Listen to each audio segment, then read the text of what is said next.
जय गणेश भगवान, जय महालक्ष्मी मैया, राधे राधे, जय श्री कृष्ण भगवान जी। आप सबका मेरे चैनल में स्वागत है। आप सबको सावन मास की हार्दिक शुभकामना है। नमो नारायण।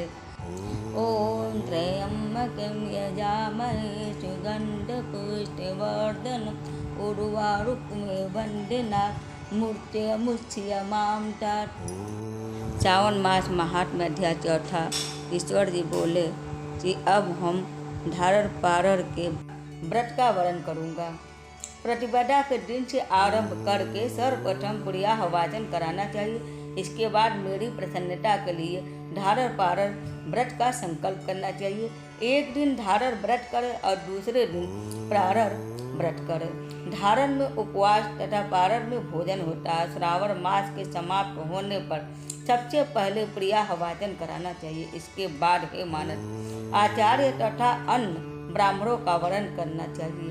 तत्पश्चात पार्वती तथा शिव की स्वर निर्मित प्रतिमा को जल से भरे हुए कुंभ पर स्थापित कर रात में भक्ति पूर्वक पूजन कराना चाहिए तथा पुराण श्रवण आदि के साथ रात भर जागरण करना चाहिए। प्रातःकाल अग्नि स्थापन करके विधि पूर्वक होम करना चाहिए। त्रयंबक इस मंत्र से तिल मिश्रित भात की आहुति डालनी चाहिए। इसी प्रकार से गायत्री मंत्र से घृत मिश्रित भात की आहुति डालें और पुनः शताक्षर मंत्र से खीर की आहुति प्रदान करें। तदंतर पुराहुति देकर होम शेष का समापन करना चाहिए। इसके बाद ब्राह्मणों को भोजन कराना चाहिए तथा साथ ही आचार्य की पूजा करनी चाहिए। हे महाभाग, इस प्रकार से उद्यापन संपन्न करके मनुष्य ब्रह्म हत्या आदि पातकों से मुक्त हो जाता है। इसमें कोई संदेह नहीं है। ये तो इस महाव्रत को अवश्य करना चाहिए। हे मुने, अब श्रावण में उपवास की विधि को आरंभ पूर्वक सुनिए। प्रतिपदा के दिन प्रातःकाल इस व्रत का संकल्प करें। स्त्री हो या पुरुष मन तथा इंद्रियों को नियंत्रित करके इस व्रत को करें। अमावस्या तिथि को लोक या कल्याण करने वाले वृषध्वज शंकर की अर्चना पूजा 16 उपचारों से करें। तदंतर अपनी सामर्थ्य के अनुसार वस्त्र तथा अलंकार आदि से ब्राह्मणों का पूजन करें, उन्हें भोजन कराएं तथा आराम करके विदा करें। इस प्रकार से किया गया मास उपवास व्रत मेरी प्रसन्नता कराने वाला होता है। हे सनत कुमार, मनुष्यों को सभी सिद्धियां प्रदान करने वाले लक्ष्य संख्या परिमिति रुद्रवर्ती व्रत के विधान को सावधान होकर सुनिए। अत्यंत आदर पूर्वक कपास के 11 तंतुओं से बत्तियां बनानी चाहिए। वे रुद्रवर्ती नाम वाली बत्तियां मुझे प्रसन्न करने वाली हैं। मैं श्रावण मास में भक्ति पूर्वक देव के देव गौरीपति महादेव का इन 1 लक्ष संख्या वाली बत्तियों से निरांजना करूंगा। इस प्रकार श्रावण मास के प्रथम दिन विधि पूर्वक संकल्प करके महीने भर प्रतिदिन शिव जी का पूजन कर 1000 बत्तियों से निराजन करें और अंतिम दिन 71,000 बत्तियों से निराजन करें अथवा प्रतिदिन 3000 बत्तियां आदर पूर्वक अर्पण करें और अंतिम दिन 13,000 बत्तियां समर्पित करें अथवा एक ही दिन सभी 1 लाख बत्तियां को मेरे समझ जलाएं। प्रचुर मात्रा में घृत में भिगोई हुई जो इसकी बत्तियां होती हैं वो मुझे प्रिय है। तत्पश्चात मुझ विश्वेश्वर का पूजन करके कथा श्रवण करें।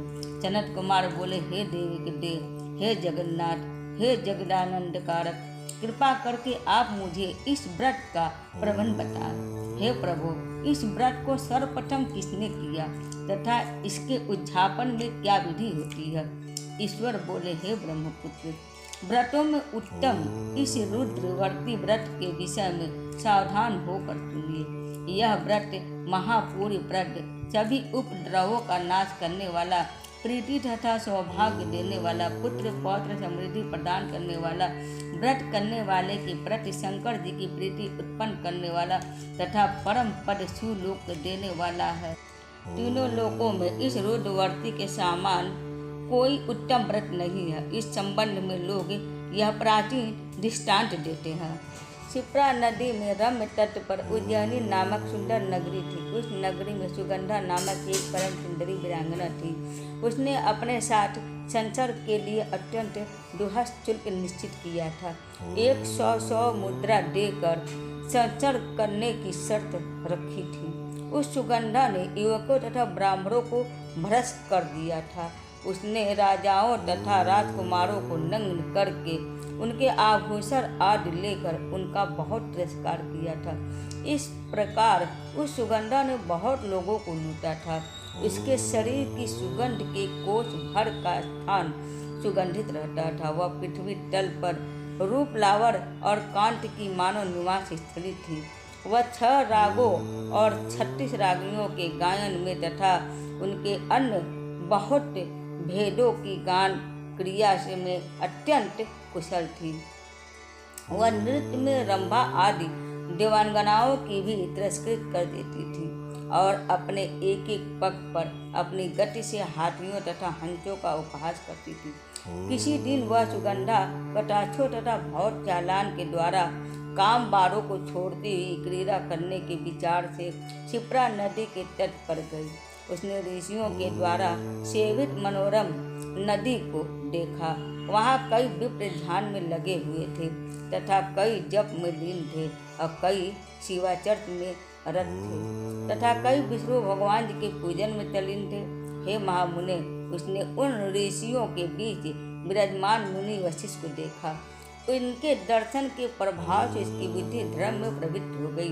जीवन तथा विशेष रूप से विषयों से उसकी विरक्ति हो गई। वह अपना सिर झुकाकर बार बार मुनि को प्रणाम करके अपने पाँव की निवृत्ति के लिए मुनि श्रेष्ठ वशिष्ठ जी से कहने लगी। सुगंधा बोली, हे अनाथों के नाथ, हे विप्रेंद्र, हे सर्व विद्या विशारद, हे योगी, मैंने बहुत से पाप किया, अतः हे प्रभु उन समस्त पापों के नाश के लिए मुझे उपाय बताइए। ईश्वर बोले, हे जनक कुमार, उस सुगंधा के इस प्रकार के कहने से वे दीन वत्सल मुनि वशिष्ठ अपने ज्ञान दृष्टि से उसके कर्मों को जानकर आदर पूर्वक कहने लगे। वशिष्ठ जी बोले, तुम सावधान होकर सुनो। जिस पूरी से तुम्हारे पाप का पूरी रूप से नाश हो जाएगा वह सब मैं तुम्हें अब कह रहा हूँ। हे भद्रे, तीनों लोकों में विख्यात वाराणसी में जाओ। वहाँ जाकर तीनों लोकों में दुर्लभ महान पूरे देने वाले तथा शिव के लिए अत्यंत प्रीतिकर रुद्रवर्ती नामक व्रत को इस क्षेत्र में करो। हे भद्रे, इस व्रत को करके तुम परम गति प्राप्त करोगी। ईश्वर बोले, तब उसने अपना धन लेकर सेवक तथा मित्र सहित काशी में जाकर वशिष्ठ के द्वारा बताए गए विधान के अनुसार व्रत किया और इस प्रकार उस व्रत के प्रभाव से वह शरीर सहित उस शिवलिंग में विलीन हो गई। हे सनत कुमार, इस प्रकार जो स्त्री इस परम दुर्लभ व्रत को करती है वह जिस जिस अभिष्ट पदार्थ की इच्छा करती है उसे निसंदेह प्राप्त करती है। हे सुव्रत, अब आप मारिक वर्तियों का महात्म्य सुनिए। हे विप्रेंद्र, उन मारिक वर्तियों के व्रत से स्त्री मेरे अर्ध आसन की अधिकारिणी हो जाती है और महाप्रलय पर्यंत वह मेरे लिए प्रिय रहती है। अब मैं इस व्रत की संपूर्णता के लिए उद्यापन का विधान बताऊंगा। चांदी की बनी हुई नंदीश्वर की मूर्ति पर आसीन सुअर में भगवान शिव की पार्वती सहित प्रतिमा को कलश पर स्थापित करना चाहिए और विधि के साथ पूजन करके रात में जागरण करना चाहिए। इसके बाद प्रातःकाल नदी में निर्मल जल में विधि पूर्वक स्नान करके 11 ब्राह्मणों सहित आचार का वर्णन करना चाहिए। तत्पश्चात रुद्र सूक्त से अथवा गायत्री से अथवा मूल मंत्र से घृत खीर तथा बिल पत्रों का होम करना चाहिए। इसके बाद पूर्णाहुति होम करके आचार आदि का विधि पूर्वक पूजन करनी चाहिए तथा सपत्नी 11 उत्तम विप्रों को भोजन कराना चाहिए।